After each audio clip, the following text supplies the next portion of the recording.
warm welcome to Wesley Impact. On the show today, I'll draw to a close on the series from the Old Testament prophets as I look to Elijah.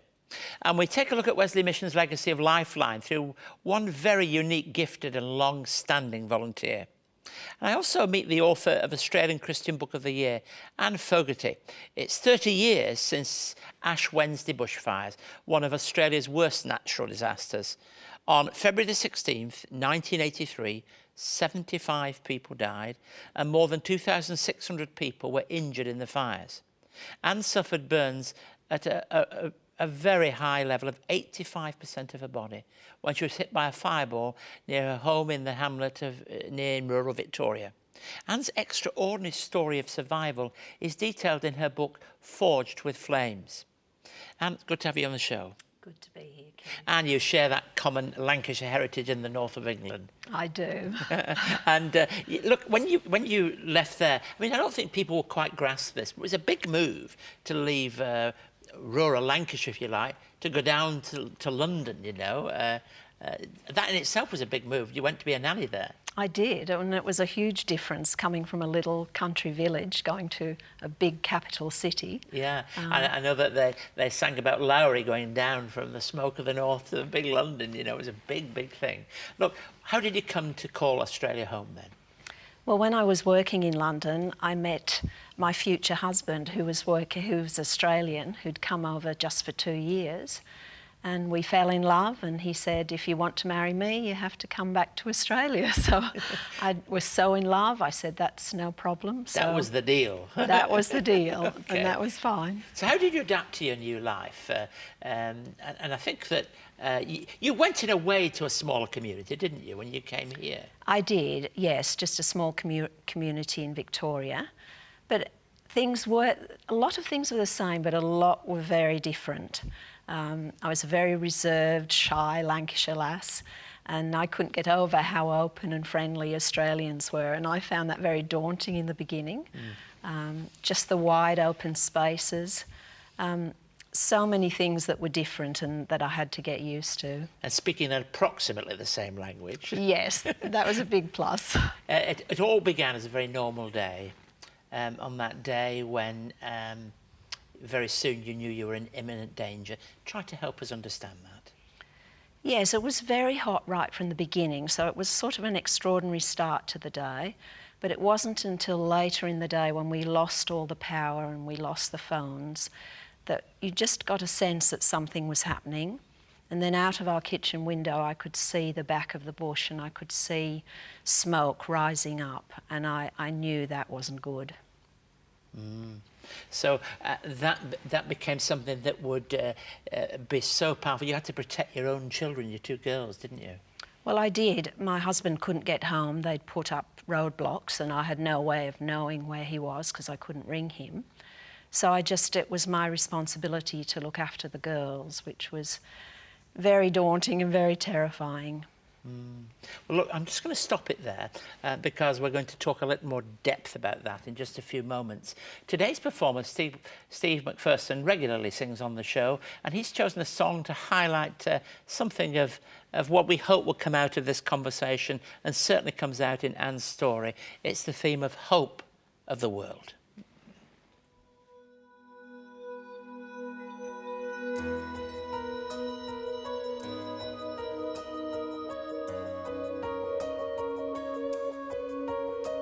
For the love poured out, the price of freedom. Let the whole earth sing, hear the praises rising. We stand in awe of what you've done for us. At the cross, the hope of the world.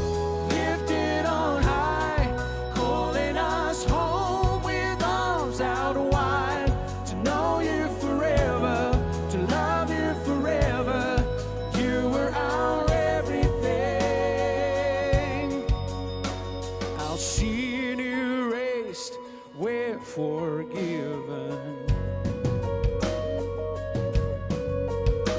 You made a way, you were our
Keith Garner's new book, A Word for the World, is now available. Dealing with the 4 themes of success, sorrow, society and spirituality, the 16 sermons in this book will definitely inspire and challenge you as you read. The book also includes a DVD featuring interviews with Nick Farr-Jones, Lee Hatcher, Tanya Plibersek and Margaret Somerville. For more information on A Word for the World, please contact us on 9263 5555 or at impacttv@wesleymission.org.au. In my intro, I said that Steve was a regular on the show, and you can find details about him and his music online all this week. We're back with Forged with Flames author Anne Fogarty. And how did you work through this whole experience?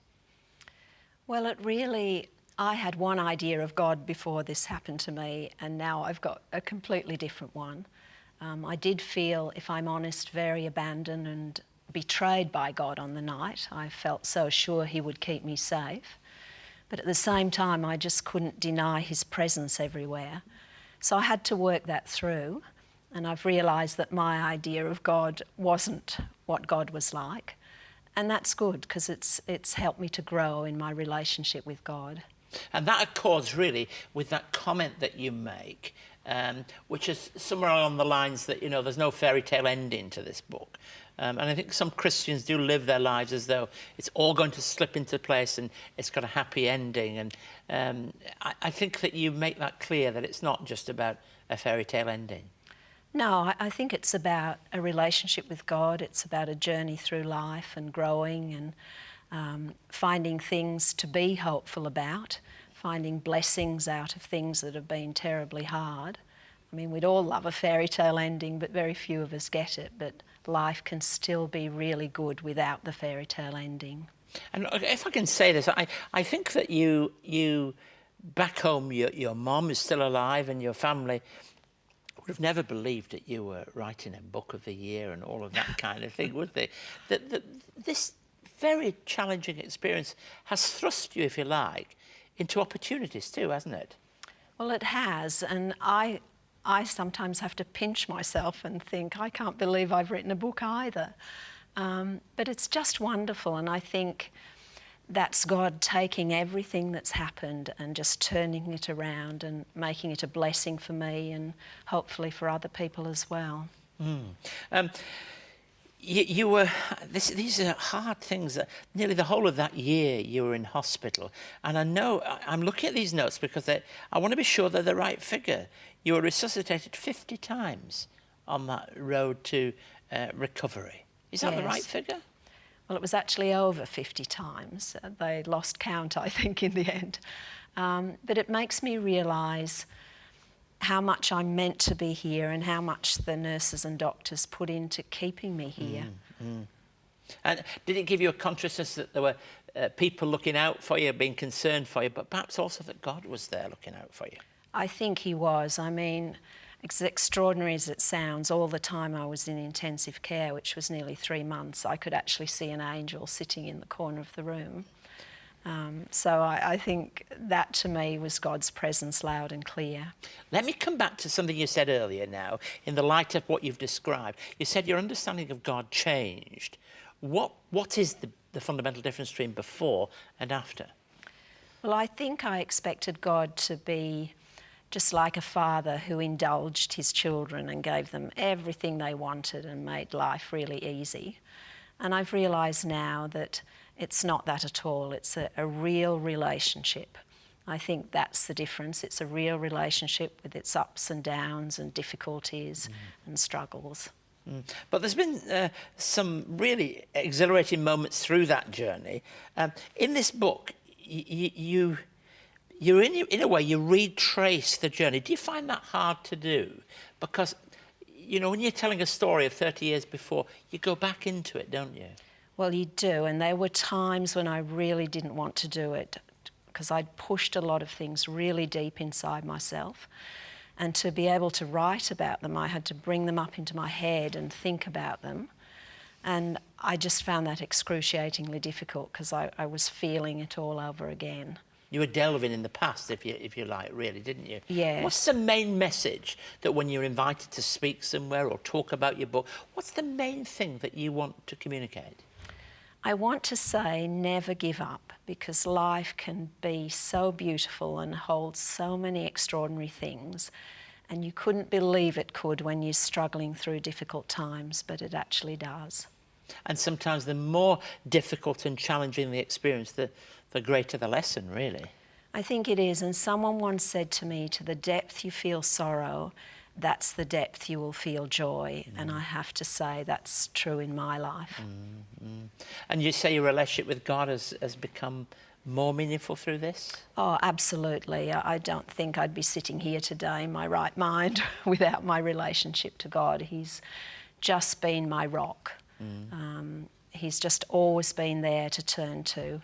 Not quite in the way I thought, but that's okay, in a much better way. Well, thank you for being yourself and reminding us that there is nothing that you ever journey through that you need to be fearful of, because God can be with you. But also that you've allowed your experience and your personality to take on a story that we all need to hear. So we're delighted about the book, that it's got this award, but we're more than delighted that the book has got an award, but that it's also giving you the opportunity to tell that story on a wider platform. God bless you, Anne, and thank you for coming in here and sharing from your lovely self that story, which is so important. We'll be back in just a moment. It's been 200 years since the first Methodists met in Australia. To celebrate 2 centuries of faith and pioneering care, CEO and presenter Reverend Dr. Keith Garner takes us back to where it all began.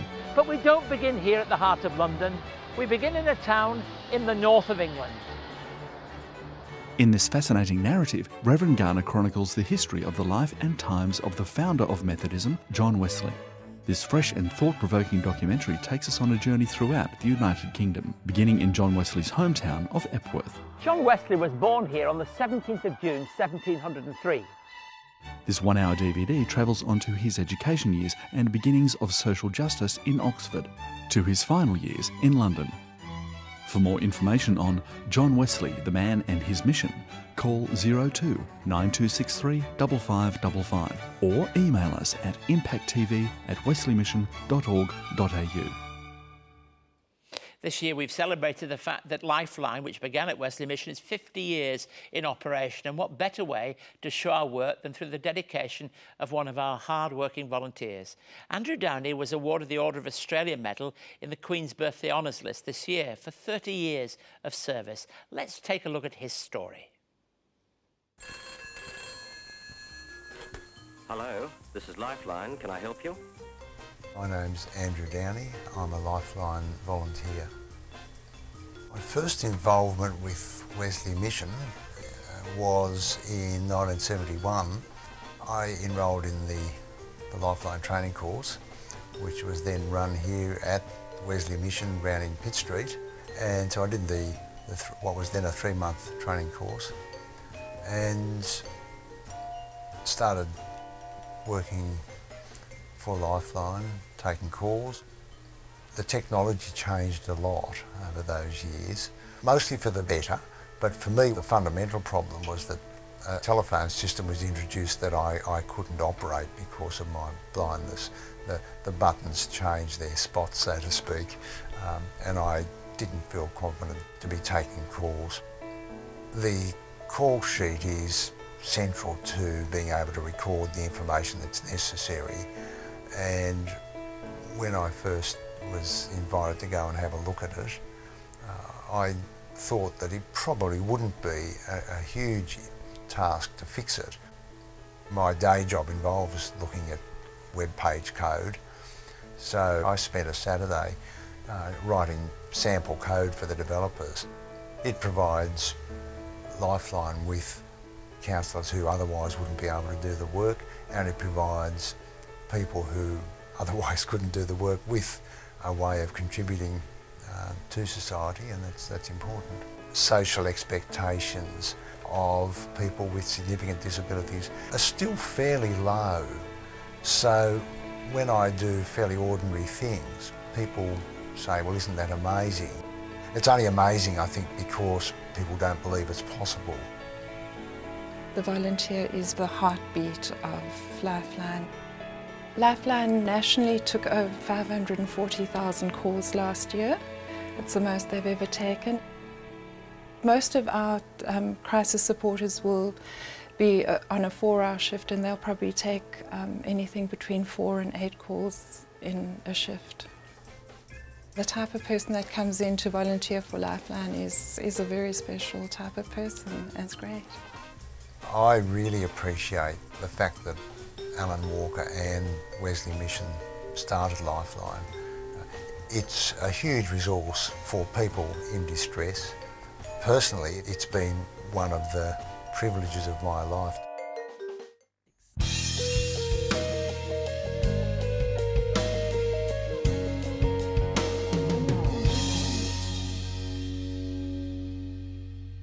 I'm continuing my thoughts on the Old Testament prophets. Now, there is an interesting New Testament verse that mentions Elijah in James chapter 5:17, and I want to read it to you.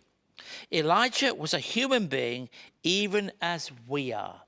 The very humanity of people is so important in trying to understand who they are. And sometimes some of the greatest people in the story of the world, in the story of Scripture, are very ordinary people who display extraordinary qualities. But when we study Elijah's life, he seems anything but a person like ourselves. He was a man of granite strength. There were times when he stood up against other prophets, other leaders, powerful characters, and held firm to what he believed, the kind of person he was. Granite strength. He was the kind of person that only emerged infrequently. You don't find Elijahs everywhere you turn. So now I'm going to read to you from the Old Testament, 1 Kings chapter 19, 1-5. In the light of all the positive things I've just said, let's hear these words. Now, Ahab told Jezebel everything Elijah had done, and how he'd killed all the prophets with the sword. So Jezebel sent a message to Elijah to say, "May the gods deal with me, be it ever so severely, if by this time tomorrow I don't take your life like that of one of them." Elijah was afraid, and he ran for his life. And when he came to Beersheba in Judah, he left his servants there, while he himself went a day's journey into the wilderness. He came to a broom bush, sat down under it, and prayed that he might die. "I've had enough, Lord," he said. "Take my life. I'm no better than my ancestors." Then he lay down under the bush and fell asleep. You didn't expect that, perhaps. I've been talking about extraordinary people who are really ordinary as they present to us, but extraordinary in qualities. But this is Elijah, man, as we've said, of granite steel. And yet, however, at the same time, he's a man who has all those qualities of strength. And yet here we find him running away. And I think it's helpful for us to see that this part of his life existed. We can see how in many ways James was right. He's just like us. You see, if weak people can become bold, it's equally true that strong people can suddenly become weak. Elijah had to face his own physical weakness, something all of us have to do. Gosh, didn't we enjoy listening, even though it was a bit painful, that interview just a few moments ago? Well, we heard somebody share out of their own experience how for nearly a year in hospital, 50 times, more than 50 times, resuscitated. Tremendously challenging experience. A moment that exposes our sheer humanity. Elijah experienced depression in what we might only call loneliness. Depression. You don't expect that in a prophet. You say that's what happens to weak people. No, not at all. Strong people can experience that. And many of us that have been down that road know it can happen in our lives. Such loneliness tends to discouragement and depression. But we can discover, as we heard just a few moments ago, that God can be with us through the most difficult of experiences. And the prophet also experienced failure, which can lead to despondency. So there are two things that I'd want to say from a passage like this and lessons that we might learn. Firstly, if it is a failure, then it's a high failure, which is infinitely better than a low success. To go through that experience of failure is something that is very difficult, but it can be very powerful. It can empower us, if you like, to live our lives. And secondly, the failure makes him very usable by God. And the chapters that follow tell us it was the pathway to a wonderful work. When you start turning the chapters of how the prophet is condemned by Ahab, and then we have the amazing stories of how he stood up for God in this prophetic ministry, we know that none of that would have been possible if he hadn't realized that as he goes through these moments of despondency, despair and depression, that God lifts him. God holds him in the hollow of his hand and grants him the opportunity to stand up and be there. Now, this morning, today, this evening, wherever you find yourself, you may find that there's a point in today when you feel down and low. Isn't it good news to know that God lifts us up? He's the provider of that sustenance for our life that gives us confidence. And if you're one of those people in life that is prone to depression and despondency, just be assured a lot of people have been there before you, and there's nothing that you can have to face in life that you have to face alone, and that you can find yourself lifted up from where you are and put on a new way, a new path, and a new opportunity in life. So here's somebody, one of those great prophets of the Old Testament, who really shows to us that it's possible to be a person who's brought down, lifted up, strong, weak, and all at the same time. God bless you today with his confidence and his grace. If you would like to know more about today's topic, or for more on Keith's message, contact Keith by writing to Wesley Mission, Post Office Box A5555, Sydney South 1235, or email impacttv@wesleymission.org.au. I hope you've enjoyed Wesley Impact once again. To take us out, here's Robin Green with I Will Arise. Goodbye and God bless you.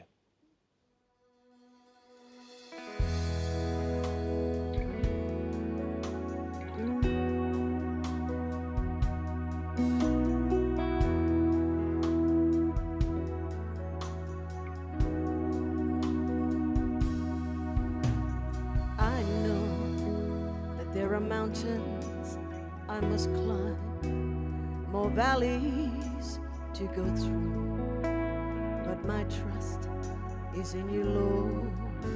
Raging storms may surround me of worries and fears, but I shall arise in the strength you've given me. Because of you,